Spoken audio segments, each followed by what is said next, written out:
ये मणिपुर है, एक ऐसा राज्य जो भारत के उत्तर पूर्व में अपनी प्राकृतिक सुंदरता और सांस्कृतिक विविधता के लिए जाना जाता है। और ये आज का मणिपुर है जो 1 साल 6 महीने से हिंसा की आग में धधक रहा है। मणिपुर जहां कभी शांति के माहौल और प्राकृतिक सौंदर्य की बात होती थी, वहां से अब लगातार हिंसा और तबाही की खबरें सामने आ रही हैं। हिंसा ने राज्य को तहस नहस कर दिया है। आखिर क्यों मणिपुर जल रहा है? क्यों 16 महीने से इस हिंसा को रोका नहीं जा सका? जानते हैं इन सभी सवालों के जवाब वीडियो में, तो एंड तक बने रहिए। 16 महीने, 250 से ज्यादा मौतें और हजारों लोग अपने घर से बेघर। इस संघर्ष में कई विवाद सामने आए।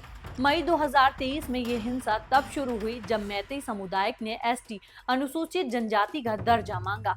कुकी और नागा ने इसका विरोध किया क्योंकि इससे उनकी जमीन और अधिकारों पर खतरा था।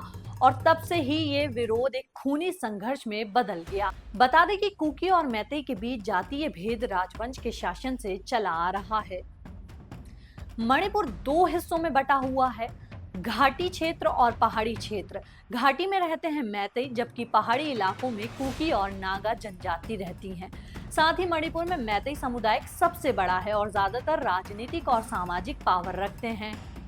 आपको बता दें, ये हिंसा सिर्फ जातीय संघर्ष नहीं है, इसमें जमीन, संसाधन और अफीम की खेती से जुड़े बड़े आर्थिक हित भी शामिल हैं। पहाड़ी इलाकों में अफीम की खेती प्रमुख आय का स्रोत है और मैतेई समुदाय भी इसका हिस्सा बनना चाहता है। यही वजह है कि एसटी का दर्जा उनके लिए इतना महत्वपूर्ण है। इस संघर्ष में कई विवाद सामने आए। 3 मई को all tribal student union of Manipur की रैली के बाद झड़प शुरू हुई।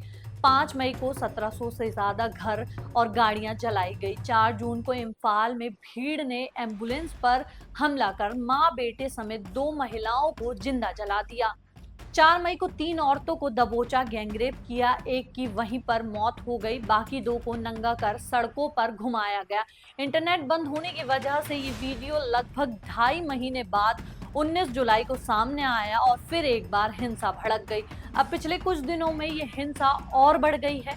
11 नवंबर को 3 महिलाओं की हत्या के बाद बदले में 6 लोगों की हत्या हुई। भीड़ अब विधायक और मुख्यमंत्री आवास तक पहुंचने की कोशिश कर रही है। बढ़ते तनाव के कारण मणिपुर में सख्त सुरक्षा लागू कर दी गई है। सरकार ने हिंसा को रोकने के लिए कई कोशिशें की, हालांकि रोकने में सरकार अब तक सफल नहीं हो पाई। केंद्रीय गृह मंत्री ने प्रभावित क्षेत्रों का दौरा कर हथियार सरेंडर कर अपील की। सुरक्षा बढ़ाई गई। सरकार ने दोनों समुदाय के नेताओं के साथ बैठक की। केंद्रीय गृह मंत्री अमित शाह ने हिंसा को हाईकोर्ट की गलती बताया, लेकिन अब तक स्थायी समाधान नहीं निकला। बता दें, मुख्यमंत्री एन बीरेंद्र सिंह, जो खुद मैतेई समुदाय से हैं, उन पर पक्षपात के आरोप लग रहे हैं। दूसरी ओर उनका दावा है कि वे अवैध अफीम की खेती को खत्म करना चाहते हैं। लेकिन सवाल ये है कि क्या इस हिंसा को रोकने के लिए उनकी सरकार कोई ठोस कदम उठा पा रही है? क्यों अब तक हिंसा को रोका नहीं जा रहा है? मणिपुर की इस हिंसा ने न केवल राज्य को बल्कि पूरे देश को झंझोड़ कर रख दिया है। अब सवाल ये है कि क्या ये संघर्ष थमेगा? क्या सभी समुदाय साथ आकर शांति का रास्ता निकाल पाएंगे या ये आग और फैलेगी? आपकी क्या राय है? हमें कमेंट सेक्शन में जरूर बताएं। ऐसी ही और भी वीडियोस के लिए खुशी की रिपोर्ट को सब्सक्राइब करें। वीडियो अच्छी लगी हो तो लाइक करें। जय हिंद, जय भारत।